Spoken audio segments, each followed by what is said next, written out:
மகாத்மா காந்தி ரொம்ப பிரபலமாக இருந்த தருணம் மும்பைல எல்லா இடங்கள்லயும் காந்தியை போன்று வேடமிட்டு அங்க இருக்கக்கூடிய வியாபாரங்கள் நடக்குமா. டீ கடையில இருந்து அங்க இருக்கக்கூடிய வியாபார மேடைகள் எல்லாமே காந்தியை போல வேடமிட்டுப்பாங்களாம். ஒரு முறை இவர் ரயில்வே ஸ்டேஷனுக்கு போயிருக்காரு.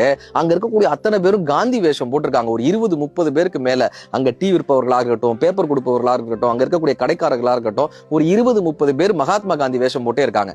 ட்ரெயின் ஏறி இருக்காரு. ட்ரெயினுக்குள்ள பார்த்தாக்க ஒரு 10-15 பேர் இவரை போலவே வேடமிட்டு அமர்ந்திருக்காங்க.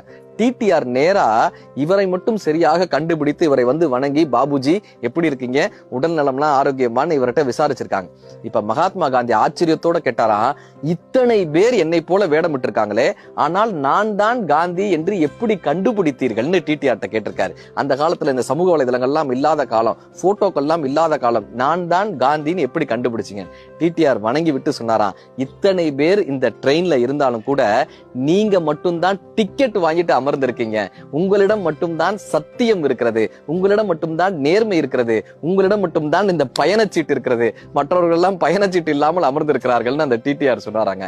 நல்லவர்களை போல் வேடம் அணிவது மிக மிக எளியது, ஆனால் நல்லவர்களை போல் வாழ்வது மிக மிக அரியது. நல்லவர்கள் போல் வேடம் அணிவதற்கு நிறைய பேர் இருக்கிறார்கள், நல்லவர்களாக வாழ்வதற்கு ஒரு சிலர் தான் இருக்கிறார்கள். அது நீங்களாகவும் நானாகவும் இருந்துவிட்டு போவோமே.